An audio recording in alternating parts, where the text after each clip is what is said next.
بسم الله الرحمن الرحيم الحمد لله وكفى وصلاة وسلام على عباده الذين اصطفى خصوصا على نبيه المصطفى أحمد المجتبى صلى الله تعالى عليه وعلى آله وصحبه نجوم الهدى وبارك وسلم تسليما كثيرا كثيرا أما بعد.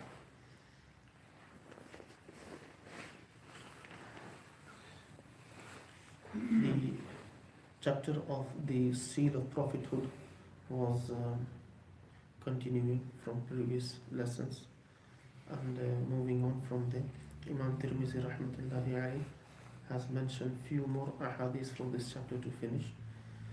So he states, وبسند المتصل منا إلى صاحب هذا الكتاب قال حدثنا أحمد بن عبدة الضبي وعلي بن حجر وغير واحد قالوا أخبرنا عيسى بن يونس عن عمر بن عبد الله مولى غفرة قال حدثني إبراهيم بن محمد بن ولد علي بن أبي طالب رضي الله عنه قال كان علي رضي الله عنه إذا وصف رسول الله صلى الله عليه وسلم فذكر الحديث بطوله وقال بين كتفيه خاتم النبوة وهو خاتم النبيين.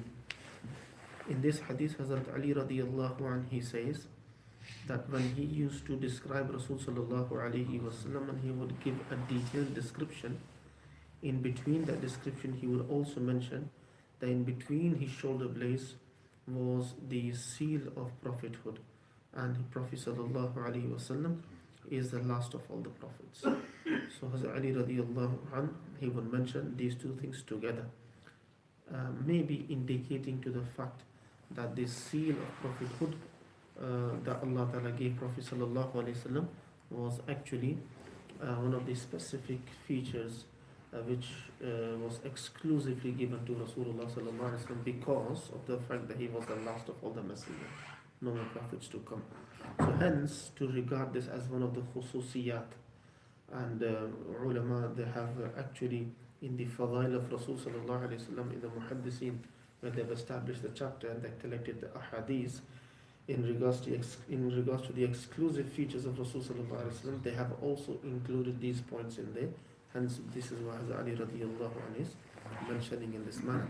Though this hadith in detail has passed in the first chapter, but Imam Tirmidhi is not repeating, he is only mentioning that bit which is relevant to the chapter.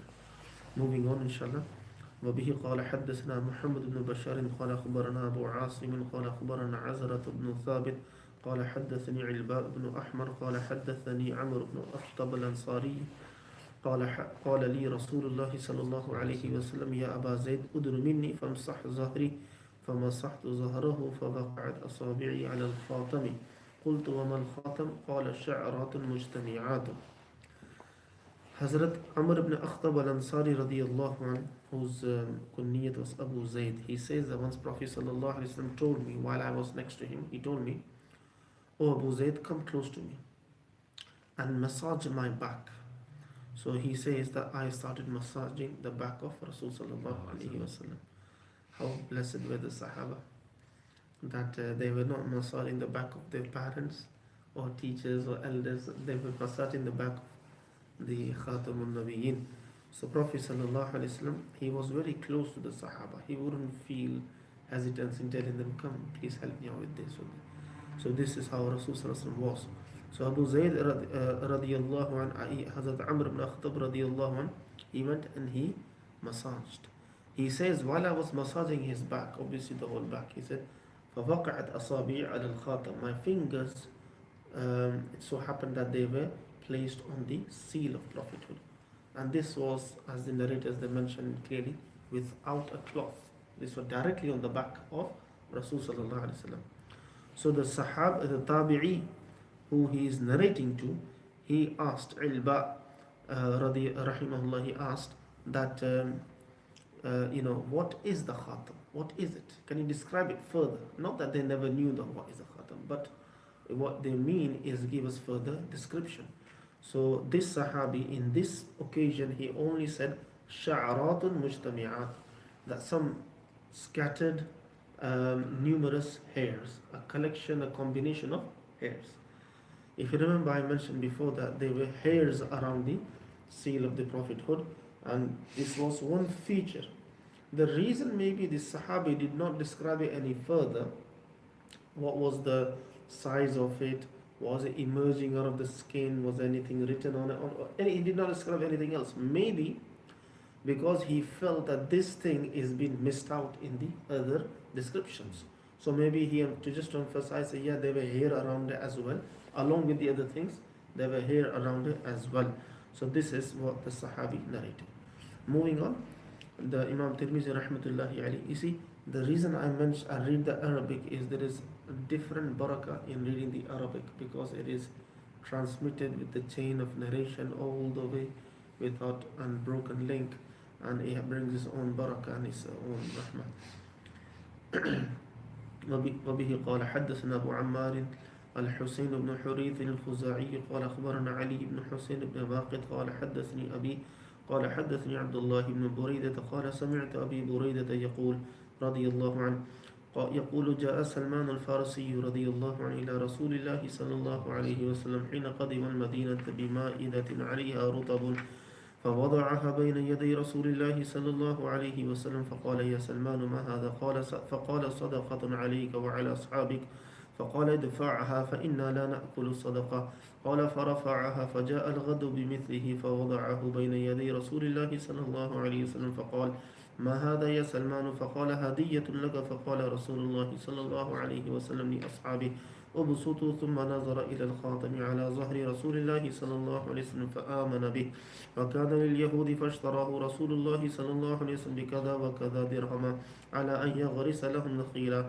فيعمل سلمان فيه رضي الله عنه حتى تطعم فغرس رسول الله صلى الله عليه وسلم النخل إلا نخلة واحدة غرسها عمر رضي الله عنه فحملت النخل من عامها ولم تحمل نخلة فقال رسول الله صلى الله عليه وسلم ما شأن هذه النخلة فقال عمر رضي الله عنه يا رسول الله إن أنا غرستها فنزعها رسول الله صلى الله عليه وسلم فغرسها فحملت من عامه. This is a bit lengthy hadith and slightly lengthy story about Sayyidina Salman al-Farsi radiyallahu anhu and how he was freed. And the reason Imam Tirmidhi rahmatullahi alayhi is mentioning this is because to explain that the Sahaba would regard the seal of prophethood to be very important matter. In fact, it was so important, it was actually a reason for them embracing Islam and becoming Muslim. So Hazrat Salman radiyallahu anhu, he mentions his own story. In one riwayat, he mentioned actually his whole story.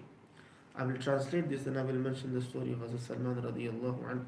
He says that Hazrat Abu Buraidah radiyallahu anhu, he says that Hazrat Salman al-Farsi radiyallahu anhu, when he came to Medina Munawwara, he came with a spread of fresh dates, rotabis, fresh dates, and he placed the fresh dates on the spread on the mat, and then he placed that in front of Rasul sallallahu alaihi wasallam. He said, "Ya Rasulullah, this food." So Prophet sallallahu alaihi wasallam asked, "Oh Salman, what is this?" Because Prophet sallallahu alaihi wasallam would not stretch his arm before inquiring in detail. Whatever comes in now, we say, "Oh, it's a Muslim, we're getting it, just go for it." Rasul sallallahu alaihi wasallam inquired, and the reason for inquiry is also coming.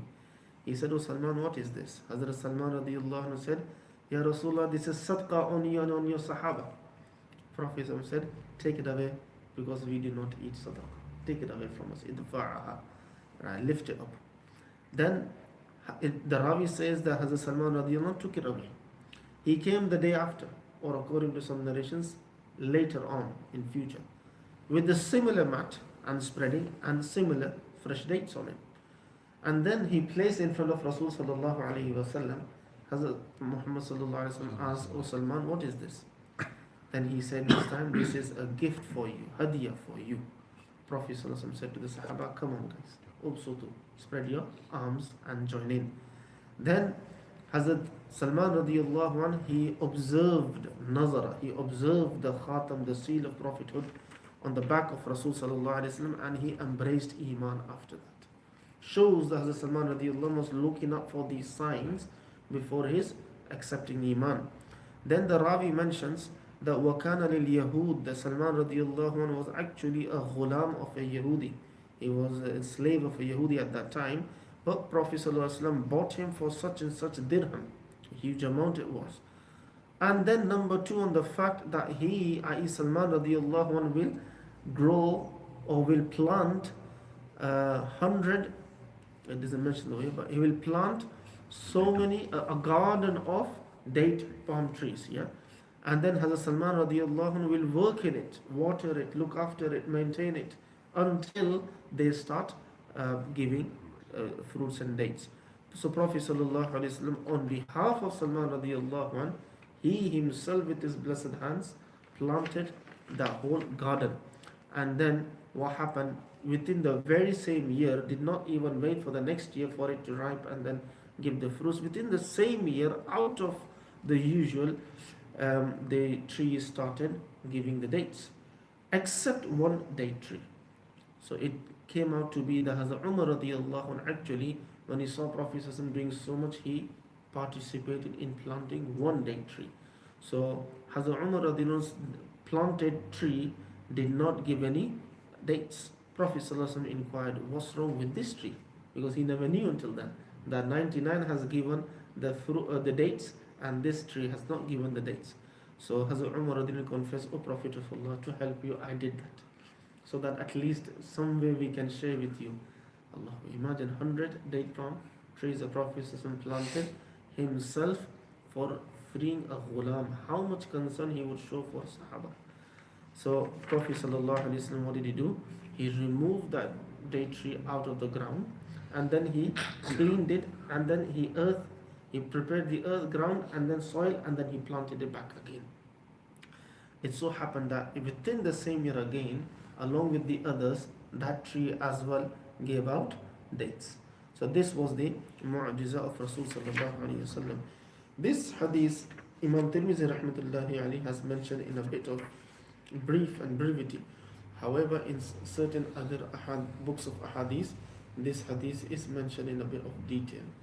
The whole story of Hazrat Salman radiallahu anhu, which he himself once said to the tabi'een, and he narrated that what happened was, and according to some narrations, Hazrat Salman radiallahu anhu lived for 150 years, and according to some he lived for 300, and according to some even more than 300 years. So Hazrat Salman radiallahu anhu gave him a long life. And what happened was, he was actually a Majusi. His father was very great maintainer of a Atishgada. Atishgada is a fire worship house, where in a temple sort of a structure, they always had a fire lit, and they have to maintain that they regard the fire to be the God, divine, holy, and they will prostrate to the fire, etc., etc. So Hazrat Salman radiallahu anhu was a very devoted person. No matter what he did, whatever he did in his life, he had this sifat of devotion. He was very mustaqim, he had istiqamah. So he became so devoted to that purpose of his father that he actually progressed so much in that majusiyat that he became the maintainer of the church of the firehouse, the temple, you can say. And then after that, what happened was his father once told him, "O Salman, just go and accompany this qafla, and so and so, my tijarat waghaira, and my wealth is being taken, look after it." So Salman radiallahu anhu went with the qafla, the caravan, to look after the mali tijarat. He came across certain people who were attending the church, and they were Isa'i, they were the Christians at that time, and they were obviously doing their prayers, observing their own forms, practices of religion. Hazrat Salman radiallahu anhu liked that quite much, and he was very impressed with that. And he found a new religion and was exposed to something new, and he was very much impressed with that. He came back home, and then he inquired, he started asking people at home, "Oh, these people, I saw them worshipping in this manner, doing it this and that. Where are they from? And where did they come from?" So someone said, "Oh, they're from Sham, etc." Oh, he said, "Why? That's so good." And when his father heard about that, he realized that this person is becoming deviated. Gumrah ho raha hai. So he said to Hazrat Salman, "You dare speak about that, and you dare plan to visit them or talk about them, or else I will not leave you alone." Hazrat Salman radiallahu anhu was adamant. So he chained Hazrat Salman radiallahu anhu. He imprisoned him at home so that he doesn't leave and runs away. Hazrat Salman radiallahu anhu said to one of his close associates that, "Look, if the qafla comes from Sham this way, then please let me know. I will jump in the caravan and I will escape and I will go to them." Someone told him, oh, so and so date, someone is coming from Sham, a caravan is coming. As Salman radiallahu anhu managed to break through that chain, and he went, he joined that caravan, and he left for Sham. He reached Sham, the main bishop over there in the cathedral or whatever at that time, the city at that time. He joined and he served the main bishop. He became the main khadim. As I said, he was always very dedicated to his purpose, very focused in his objective. So he gave his life. He said, I don't want wealth, I don't want naam, shaukat, status. I just want to serve you, and I want to follow your deen and learn from you. The bishop was very happy. So he took advantage of that. But Hazrat Salman Radi said that this guy was not a trustworthy guy. He would take sadaqah from the people and he would add it in his own treasury, in his own possessions. So he said, I didn't find him to be very trustworthy, but however, he passed away. Before he passed away, I asked him, right, how much of concern Hazrat Salman Radi had that he wants to transfer and move on to someone, but he wants to do that transferring with mashwara. He wants to transfer with mashwara. So he asked him, who shall I go to after you? Though he knew that this guy is a treacherous person. But even then he is asking, look, I want to be on this deen and I want to get seriously involved in this deen. Where shall I go after you when you pass away? He indicated, go to this person. Hazrat Salman radiallahu anhu then went and he served that person until his death. Just before that person's death, Hazrat Salman radiallahu anhu asked him, who shall I go to after you? That person said, go to that guy. Hazrat Salman radiallahu anhu went to the third guy, fourth guy, fifth guy. Basically, Hazrat Salman radiallahu anhu was not ready to leave the company of the pious of that time. Only the first person he found to be treacherous, but the others he found to be quite loyal and quite trustworthy and on Deen Haq. He must have changed 5 to 6 teachers or shuyukh, you can say, of that time, zamana, who he served, stayed with, looked after them, learned from them, perfected his deen and religion, and he learned everything. That's why Hazrat Salman radiallahu anhu was very knowledgeable when he would come to the previous books and kitabs. So the last one out of them, he said, no more person after me. There is no one on the face of the earth who is on Deen Haq after me. When I die, you have to wait. He said, for who? He said, you have to wait for the Nabi Akhiru Zaman. He will be sent in the Arabs. And he will migrate to the land of date trees. And he will not take sadaqah, but will take hadiyah and will carry a seal of prophethood behind his back. Certain narrations they have given further description. He will carry a staff in his hand. His Sahaba will be like this. His akhlaq, he will be the most noblest of all, etc. etc. Hazrat Salman radiallahu anhu, it so happened that he was very now interested in, now all these people were the followers of a prophet, but they were not the prophets. Now he is hearing about a prophet to come. So obviously he was very eager and very in awaiting the arrival of Prophet sallallahu alaihi wasallam. So he asked certain people, he said, is there anyone going to Makkah Mukarramah? Because he heard some signs about Arabs, and the main Arab center was Makkah Mukarramah. So certain Imalaqa, certain groups, they said, okay, we will take you, but you will have to pay us a price.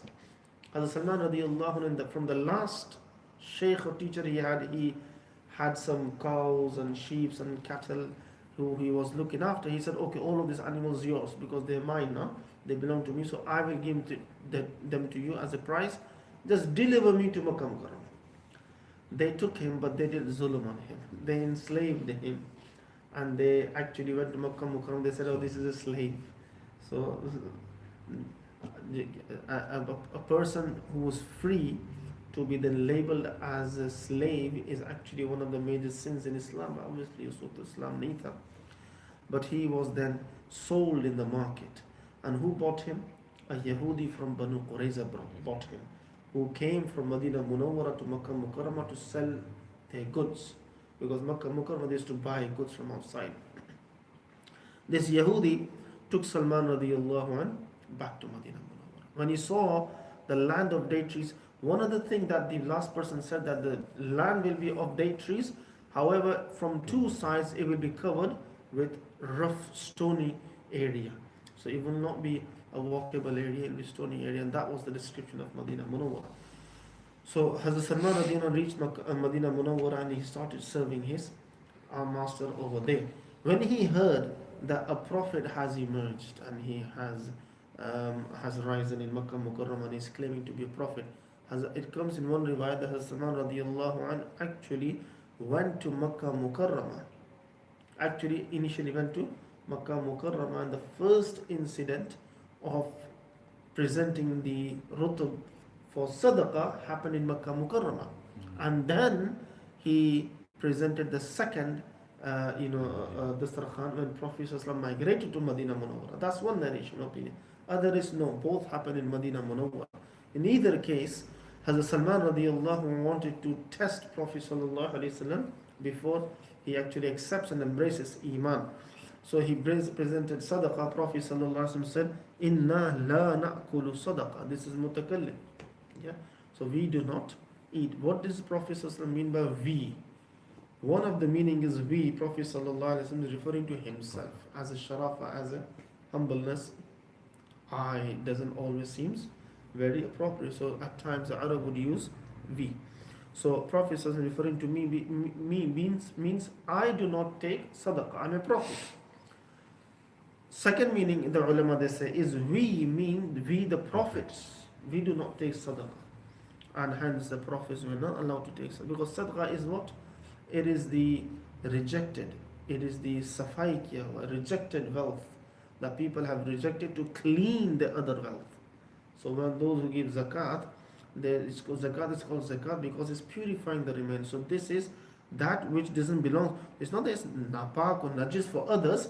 It's napak and najis for this person to hold and accumulate and consume. He has to give that away, and it is pure for others to take, but for him it was impure. But for sharafa and nobility for the prophets, they should not even be deserving that.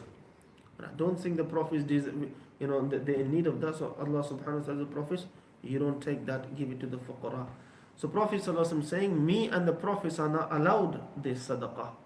And the third meaning is, possibility is, that what we means by inna la na'kulu sadaqah, we do not take sadaqah, is the Ali Rasul sallallahu alaihi wasallam, is the Sadat Kiram. The family of Rasul sallallahu alaihi wasallam, they're not allowed to take sadaqah. In my previous life, I took sadaqah when I've never been sahib in nisab as such in my previous life.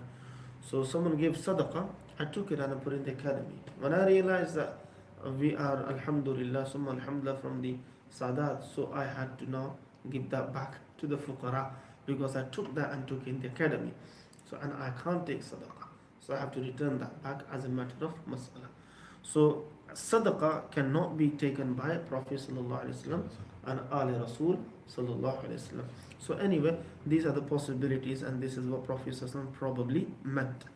Next day he came, or the next time when he came, he presented the same dates, and he said this is a hadiyah. Prophet sallallahu alaihi wasallam didn't just join in himself while the others are watching. He said to the Sahaba, come on and join in yourselves.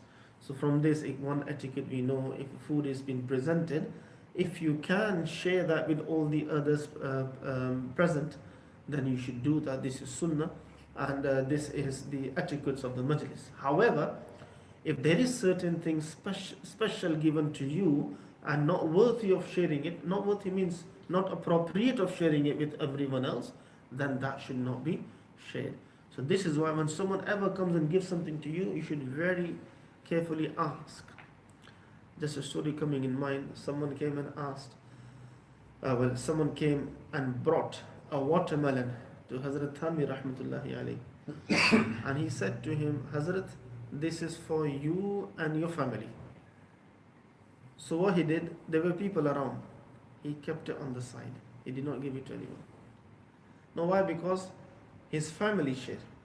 Right? When he said you and your family, so if it was just only you, then that was, he could have shared it with everyone. Now he doesn't have the ijazat until the family gives ijazat.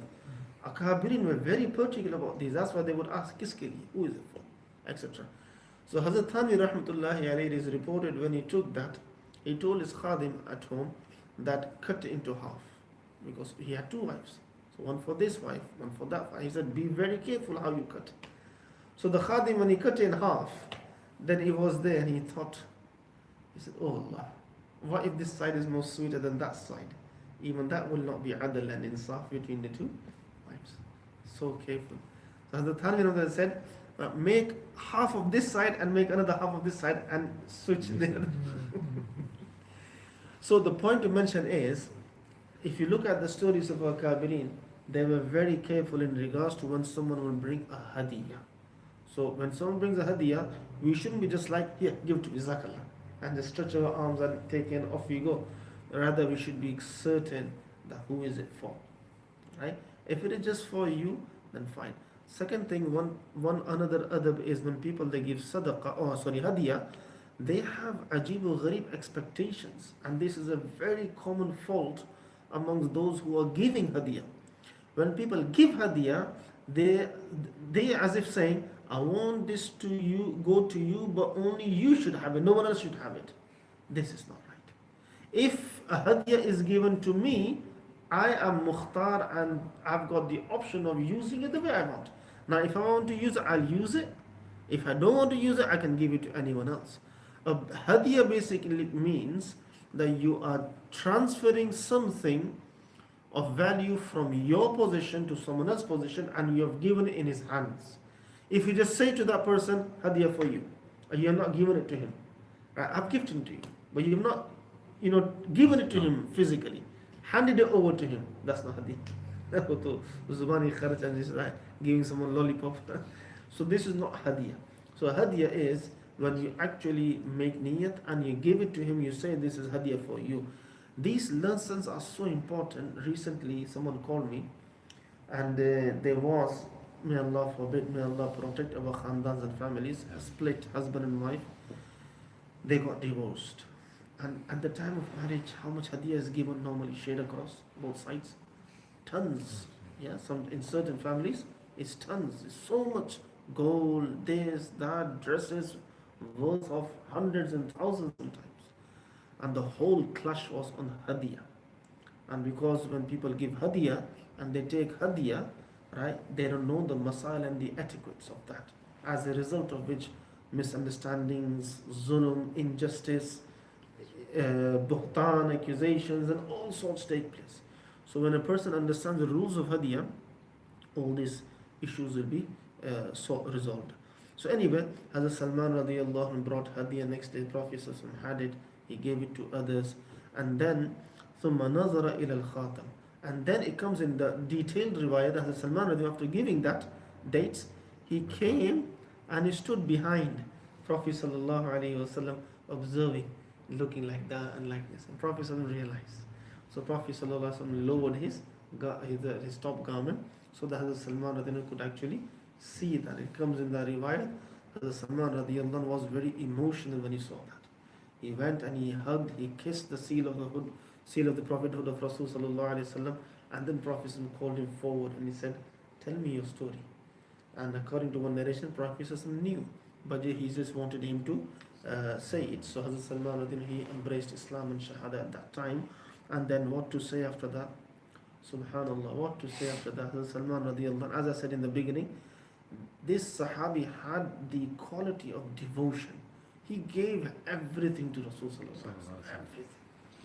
It comes in riwayah, once Prophet sallallahu alaihi wasallam said, when the verse was revealed, إِن تَتَوَلَّوْا يَسْتَبْدِلْ قَوْمٌ غَيْرَكُمْ ثُمَّ لَا يَكُونُ أَمْثَالَكُمْ, that if you turn away, O Sahaba or O Mu'mineen, Allah Ta'ala will take you away and bring other people besides you who will carry this deen and serve this deen. Sahaba asked, Ya Rasulullah, who are meant by, if we don't do this, we have been changed and swapped over, who will come besides us? Who are the other qawm? Prophet indicated his qawm, and Salman radiallahu was passing by. According to one narration, he was seated, Prophet tapped on his back, his qawm. And then who came from his qawm?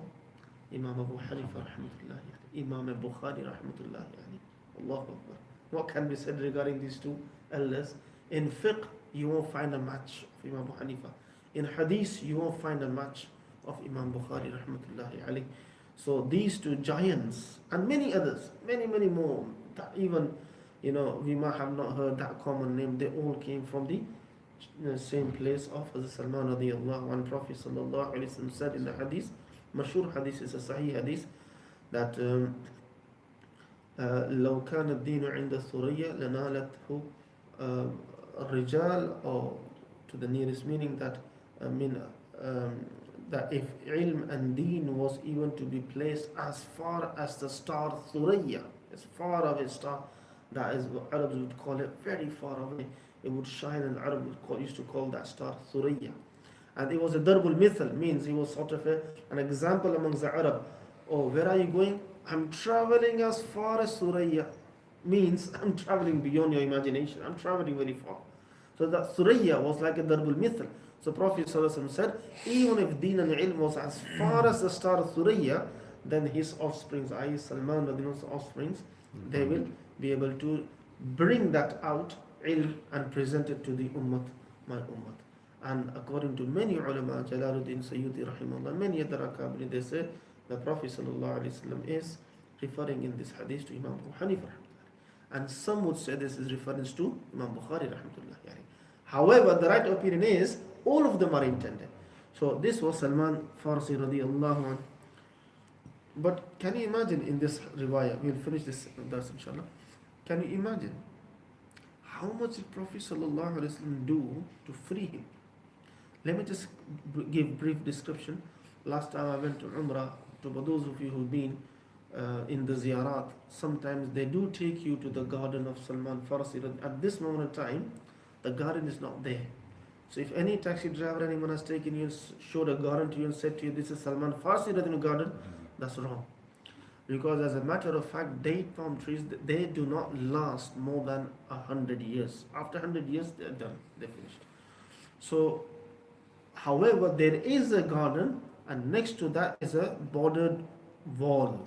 So where the wall is, that they will point you, this is where actually the garden was for Hazrat Salman Farsi radiyallahu anhu. This was the first time that they showed me the wall, because before that they used to always show me a garden. Now I would say, how can a garden? And this time a mufti from Medina, he said to me, yeah, you're right, Morana. Garden cannot last for that long. But the place that Prophet ﷺ planted all that, at the moment is just a wall around it. Okay. So this Yahudi, he would not let Salman radiallahu anhu go free. Prophet ﷺ said to Salman radiallahu anhu, set the act, an agreement of mukataba with him. Mukataba means that where a slave says to his master, I will earn so much money for you, relieve me from your service, I will earn so much money for you, and once I have delivered that, given that money to you, then I will be free, then you give me your freedom. So the Yahudi said, okay. But he put a silly condition. Conditions like this were regarded to be silly. It was sort of a condition to say, you can't pay me back. Right? So he said to him, you have to give me 40 uqiyah. Uqiyah, one uqiyah is 40 dirhams. And 40 uqiyah was like an amount for a slave to earn. Forget about it. Even a tajir to get something like that would be like, that guy's doing very well, mashallah.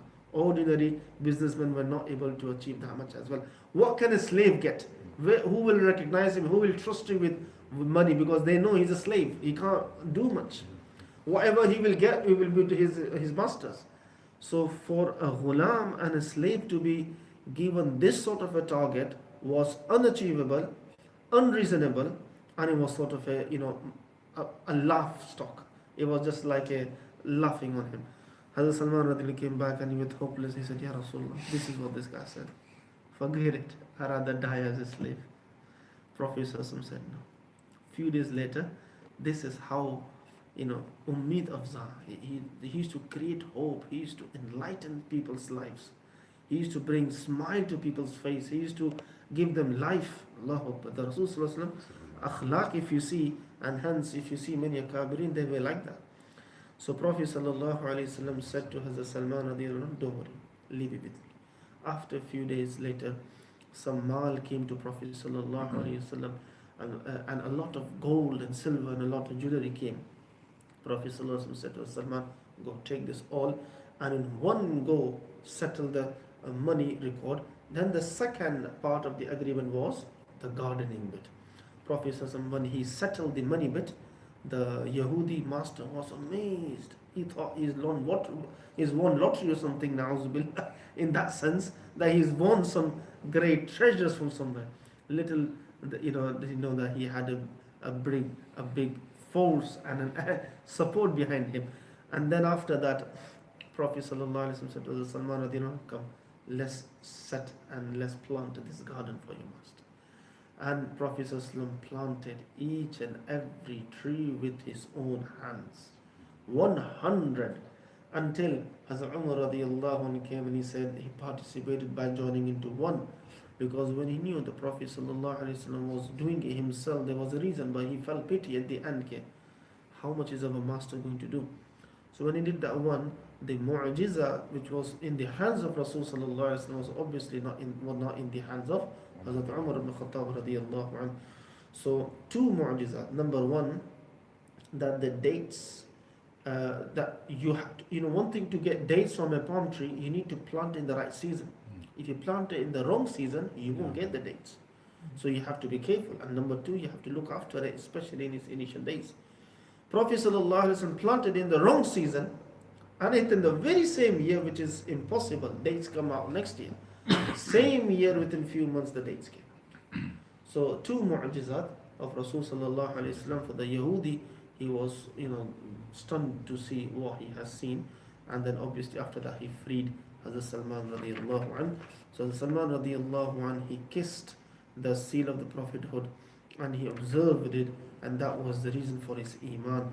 Allah Ta'ala make this love that we have for Rasul sallallahu alaihi wasallam such that if we get the opportunity to see Prophet sallallahu alaihi wasallam, we are able to observe him, hug him, kiss him.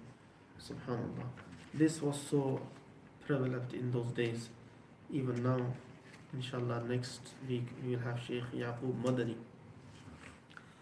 who is from Madinah Munawwara, a senior lecturer in the Hadith. He's one of the dean of the faculty of Islamic research and even politics and Islamic law in Madinah Munawwara.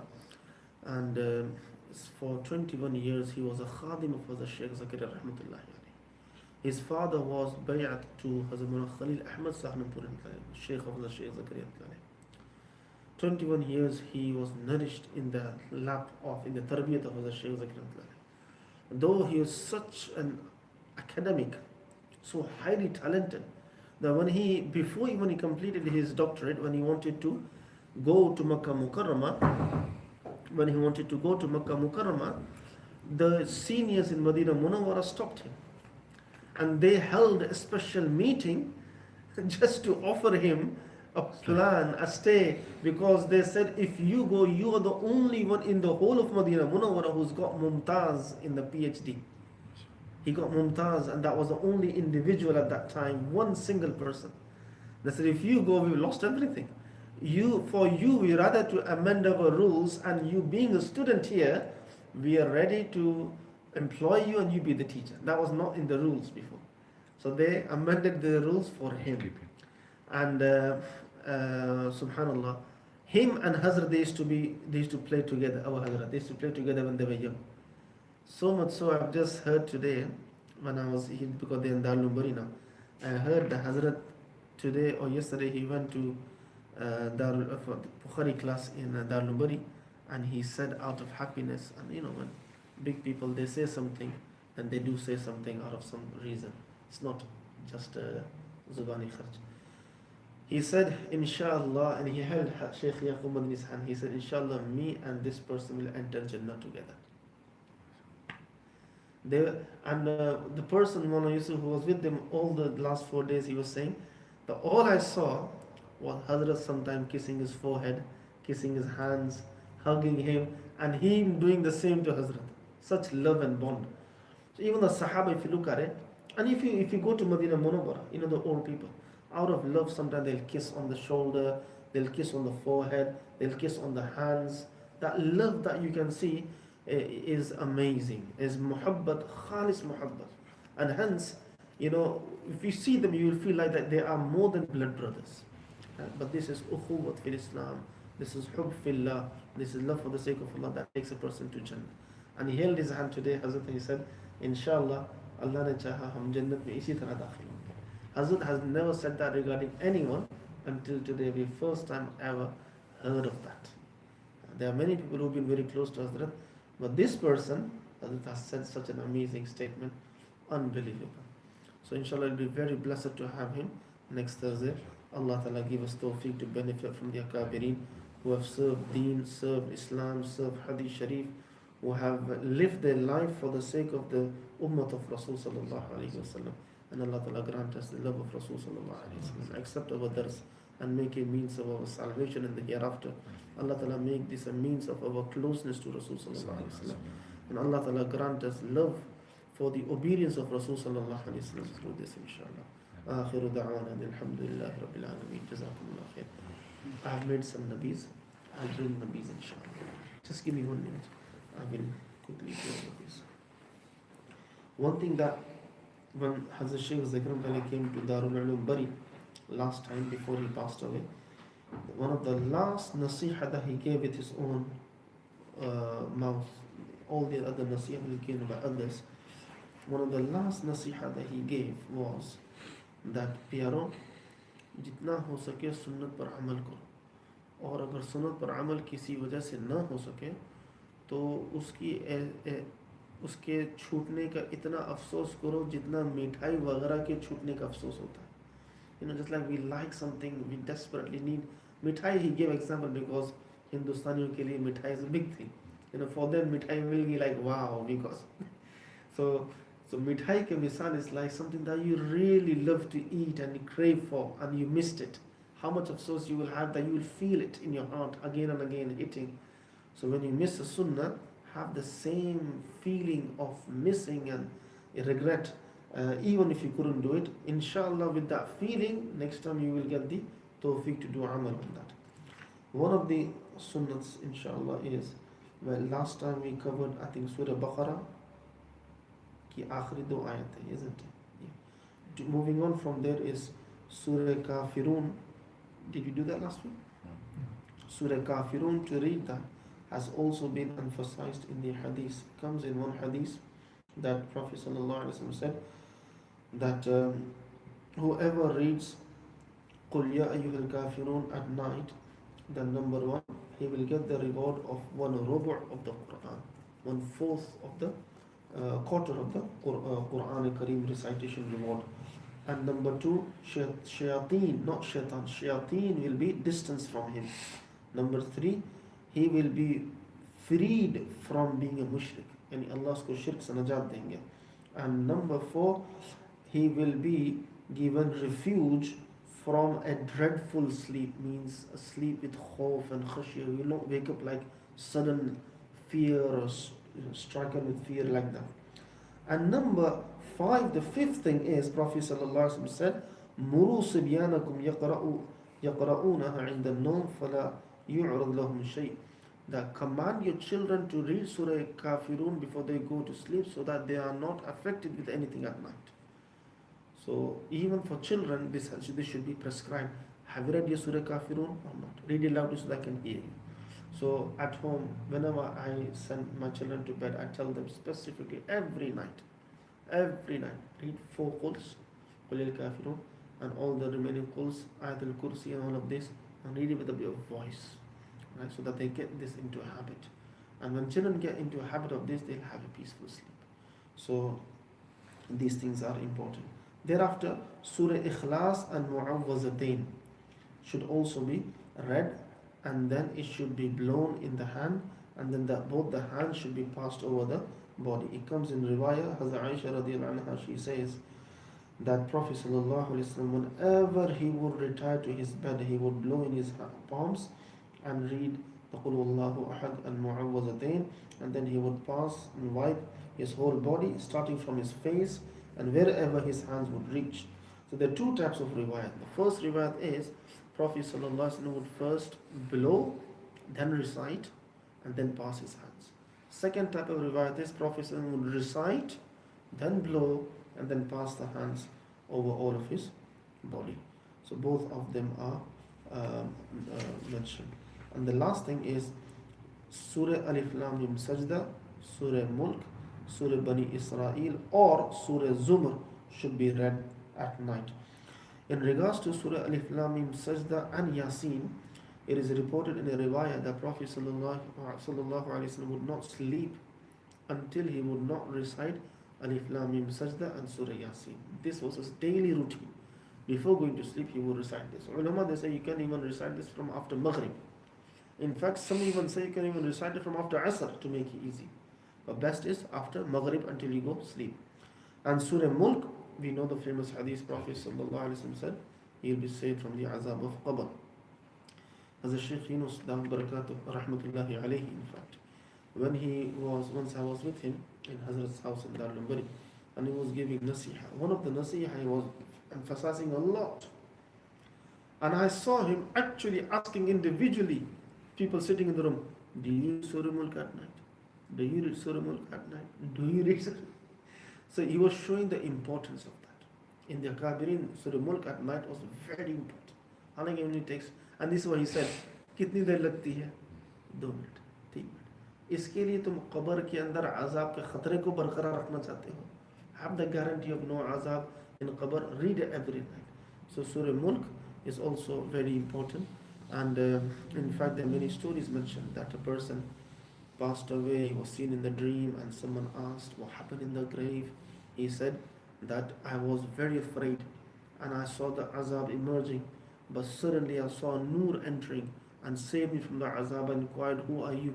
The Noor said, I am the Mulk that you used to recite every night. So many stories like this. So these are the sunnahs of night. Allah Ta'ala give us tawfiq. Jazakumullah khair. Nabi lekar hai, Nabi is banawa.